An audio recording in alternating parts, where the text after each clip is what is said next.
자, 2번 공범에 관한 설명 중 옳지 않은 걸 고르라 그랬거든요. 정답이 2번인데 자, 2번부터 설명하고 그리고 나머지 정답이 안 되는 것도 설명을 좀 드려볼게요. 자, 2번부터 볼게요. 자, 대항범에 대하여 공범에 관한 형법 총칙의 규정이 적용될 수 없다는 법리는 필요적 공범인 대항범뿐만 아니라 구속요건상으로 단독으로 실행할 수 있는 형식으로 되어 있는데 단지 구속요건이 대항범 형태로 실행되는 경우에도 적용된다 이렇게 나왔는데 틀렸죠? 자, 어디가 어떻게 틀렸는지 하나하나 꼼꼼히 따져보겠습니다. 여러분, 대항범이란 뜻은 여러분 아시죠? 그죠? 자, 여기서 대자는 무슨 대자야? 서로 마주보다 대자죠? 예를 들면은 뭐예요? 뇌물을 주는 놈, 받는 놈. 음압안포죄에 있어서는 물건을 파는 놈, 사는 놈. 뭐 이렇게 되는 거예요. 서로 마주 보면서 서로 주거니 받거니 하는 이런 걸 전부 다 대항범이라 그러거든요. 자, 이 경우에 대항범의 이 공범에 대해서 형법 총칙의 규정이 적용되지 않는 건 여러분 다 아시죠? 변호사 시험 정도 준비하면 다 알 거 아니야. 그죠? 좀 이거 뭐라 그래? 설명의 수준을 조금 높일게요. 왜냐면은 여기 좀 필요하신 분들이 있을 것 같아서 그래요. 자, 봅시다. 그래서 대항범 같은 경우에는 형법 총칙의 규정이 적용되지 않는 거 알고 계시잖아요. 자, 그래서 말씀드리는 건데, 자, 여기 보시면은, 이게 어떻게 된 거냐면은, 여기 꼬랑지에 볼게요. 단지 구속요건이 대항범 형태로 실행되는 경우에도 적용된다 했는데, 요런 경우에는 적용되지 않습니다. 자, 어떻게, X를 거버릴게요. 여기 단독으로 실행할 수 있는 형식으로 되어 있는 경우가 있거든요. 그러니까 형태는 대항범 형태로 되어 있는데 단독으로 실행할 수 있는 형식으로 되어 있는 게 있어요. 이게 대표적인 게 뭐냐면요. 여기 적어 보실래요? 여기다가 자, 마약거래 방지법 제7조 1항이라고 적어 보세요. 자, 마약거래 방지법 제7조 1항. 마약거래 방지법 제7조 1항에는 어떻게 규정하고 있냐면요. 지금 여기 나와 있는 것처럼 형태는 구속요건의 대항범 형태로 되어 있는데, 그죠? 거기 구속요건상으로는 단독으로 실행할 수 있는 형식으로 되어 있어요. 형식은. 그렇기 때문에 형법 총칙의 규정을 적용하지 않는 것이 아니라 적용을 합니다. 자, 뭐에 있어서? 마약거래 방지법 제7조 1항 같은 경우에. 자, 이게 판례로 나와 있는데 제가 한번 보여드릴게요. 준비해 왔거든요. 자, 봅시다. 이게 뭐냐면요.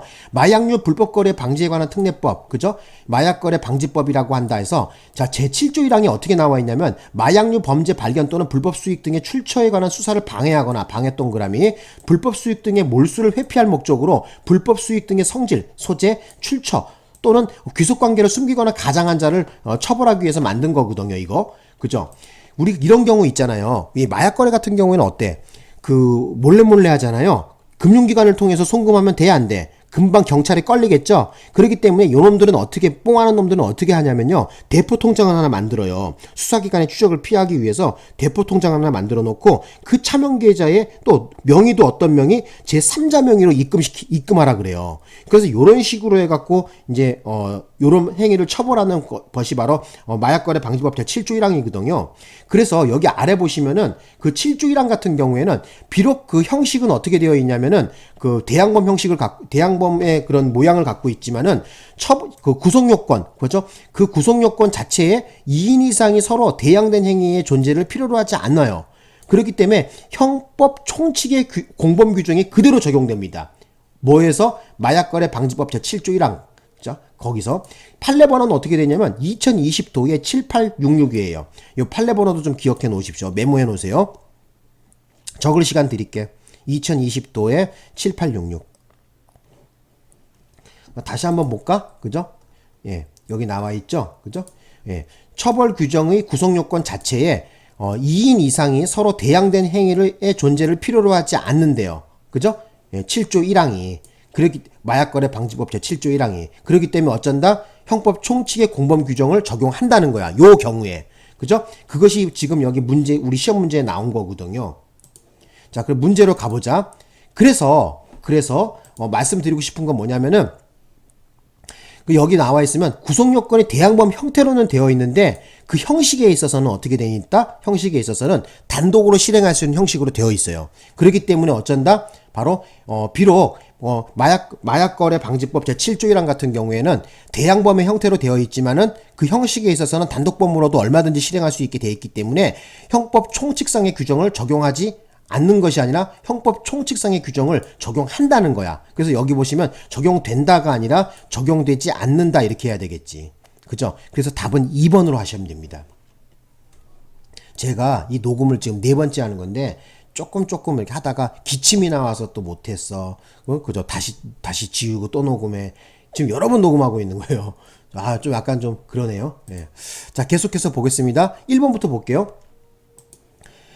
방조범에게 요구되는 정범 등의 고의는 정범에 의하여 실현되는 범죄의 구체적 내용을 인식해야 하는 것은 아니고 미필적 인식이나 예견으로 충분하지만 이는 정범의 범행 등의 불법성에 대한 인식이 필요하다는 점과 모순되지 않는다. 오케이, 맞는 얘기다. 자, 여기에 대한 얘기 좀 해볼게. 자, 방조범이 되려 그러면요, 적어도 어떤 것이 있어야 되냐면은 그 정범이 어떤 불법 행위를 한다, 어떤 나쁜 행위를 한다, 범행을 한다, 요 정도는 알고 있어야 되거든요.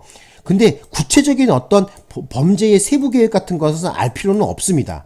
그죠? 단지 그냥 미필적 인식이나 예견으로 충분하고 이 사람이 나쁜 불법을 한다, 여기에 대한 인식만 있으면 되는 것입니다. 그래서 요 문장은 맞습니다. 그래서 자, 그 다음에 이제 3번에 가보겠습니다.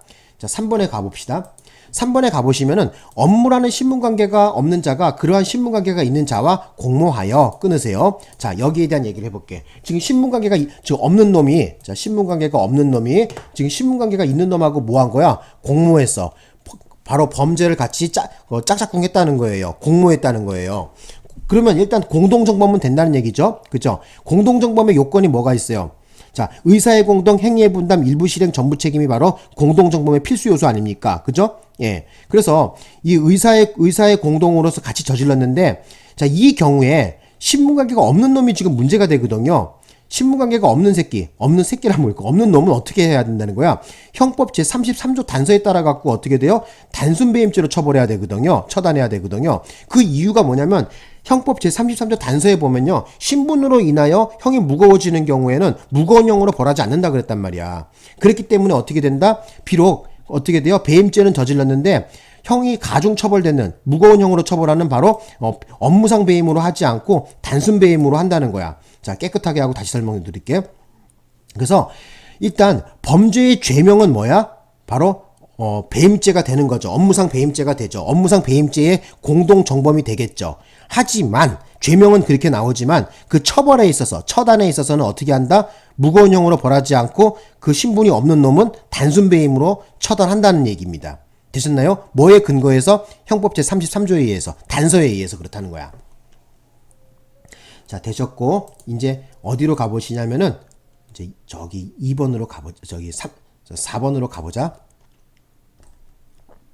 자, 4번에 봅시다. 4번에 보면은 공동정범의 성립을 위한 공동가공의 의사는 타인이 범행을 인식하면서도 이를 제지하지 아니하고 용인하는 것만으로 부족하고, 공동의 의사를 특정한 범죄 행위를 하기 위해 일체가 되어 서로 다른 행위를 이용하여 자기의 의사를 실현에 옮기는 것을 내용으로 하는 것이어야 한다. 오케이, 맞는 얘기야. 여기에 대한 얘기 좀 해볼게. 여러분, 아까 얘기했지만 공동정범, 자, 요건이 어떻게 되죠? 의사의 공동, 행위의 분담, 일부 실행, 전부 책임. 그죠? 제가 아까 말씀드렸잖아요. 그죠? 요거 모르시면 안 돼요. 그죠? 다시 한번 뭐라고요? 요건 불러봐. 자, 의사의 공동, 행위의 분담, 그 다음에 일부 실행, 전부 책임. 자, 그러면 여기서 보시면은 지금 혼자 하는 것이 아니라 어떻게 돼요? 같이 합체 로봇이란 말이야. 그죠? 그래서 공모한 놈이 만약에 한 놈, 두식이 석삼, 3명이 공모했다면은 그 중에 일부 한 명이 떨어져 나가서 범죄의 실행에 착수하게 되면은 전체 범죄의 실행에 착수로 보는 거죠. 그죠? 그래서 그 얘기가 무슨 얘기냐면은 다른 사람의 행위를 이용해 갖고 자기의 범죄의 의사를 실현하는 것으로 충분하다는 것이에요. 그죠? 예, 맞는 문장이다. 좀 알아두셨으면 합니다. 자, 이제 5번에 가볼까? 5번에 가보자.